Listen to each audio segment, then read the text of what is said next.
the field. It's Brundle and Nelson already navigating for those. Nelson's done now. Lipsy should be closing in ever so slightly. Hudson. That happens, sorry, with the ball from Hudson is ultra quick.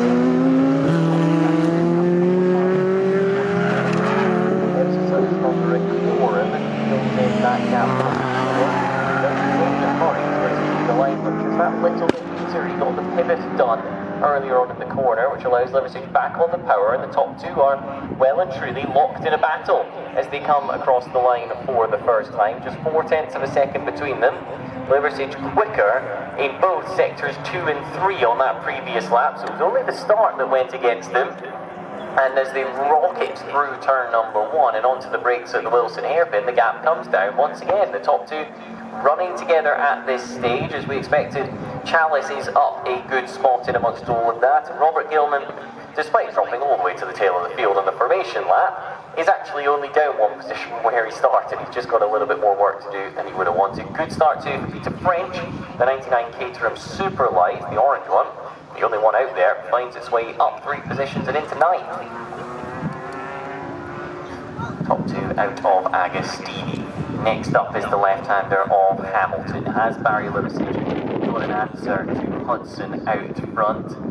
Hudson at the moment just getting a little bit better drive through Hamilton and a little bit later on the brakes at Augie's is what it looked like. What about out of Williams and onto the back straight? There's somewhere around here that Liversidge found a couple of car lengths 1 lap ago, potentially using the slipstream to his benefit, and as they come back towards us and then fly down underneath the bridge, Liversidge does seem to be closing that gap once again. It's possibly just a little bit more confident. Closing in that little bit more, but on power is really good from Dean Hudson, so the leader is not going to have any trouble. I think he's going to be more of this time where the gap is far bigger than it was 1 lap ago.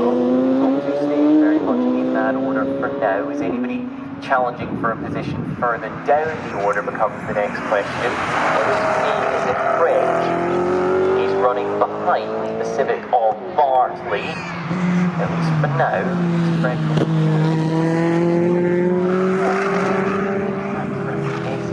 French just after the bridge. So actually, credit where it's due, he's with Bartley in that Honda Civic. That was car lane or 2. On the run towards Ritchie's, there'll be a change in a moment, I suspect, with Robert Gilman going through on Peter Chalice. Chalice is going to fight that one out, however, on the outside line. The Porsche 997 car is just holding it enough to make it awkward for Gilman on the inside. Eventually the inside comes, however, for Wilson as well, and it is now Radicals in 1, 2, 3 and 4th positions. Chalice will just hang in pace, however. He's done this game before. He knows exactly how to keep himself in contention. Out front, fastest lap of the race came in from Dean Hudson. He's now got 3/4 of a second back to Barry Liversidge in the red Radical. In turn, it's the 56 of Richard Gilman. That's the black Radical. The blue one, and the slightly different one at that, because it's a Radical Pro Sport as opposed to an SR3, is in the hands of Robert Gilman. Robert having now found his way into 4th spot. Let's keep an eye on what sort of sector times he's able to see. Yeah, slightly quicker than the first split. Keep an eye on them. So that gap could well come down over the next couple of laps or so. With Bartley last time through was getting quicker too, having cleared Peter French. He was taking 6/10 of a second out of what was almost up.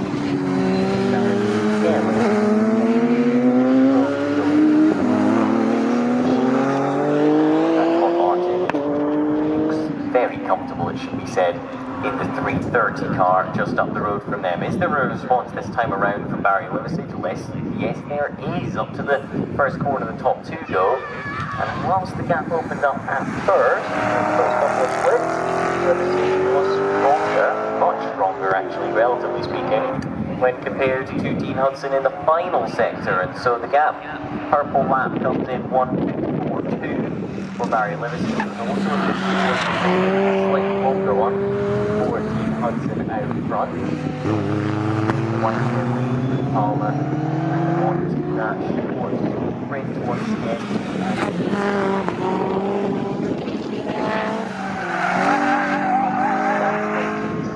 No, not quite yet is the answer. So they'll make their way round once again towards the top end of the infield. So they're going to be a chance for challenge. I've got to say no, because it's a brilliant first sector that's coming from Dean Hudson at 35.4 there, is 0.3 of a second quicker than Liversidge can manage, which means the gap opens up towards the tune of a second. Peter French is going to challenge Darren Snelling for a position in the Class 2 order at Ritchie's, and the Caterham is alongside and ahead.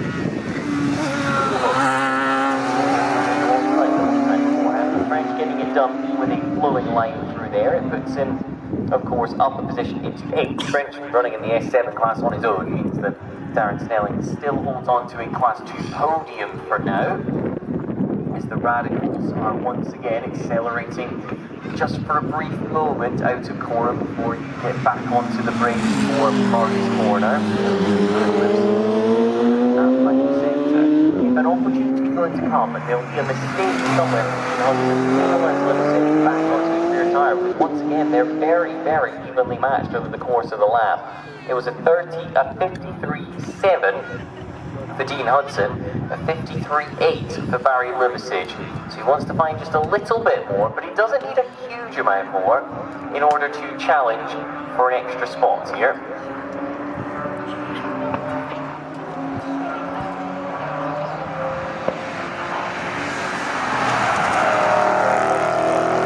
Another lap. Race time in this one already beginning to tick away. There's approaching half race distance. We've done 41%, make it 42% to be precise, of the race so far. I promise my last time. I promise I'm not going to agree in it. No, we're okay. Definitely didn't read it off the time screen. 42% done, 43% done, made it in this one. And the battle at the front is far from done. The Radicals running very, very well, very consistently out of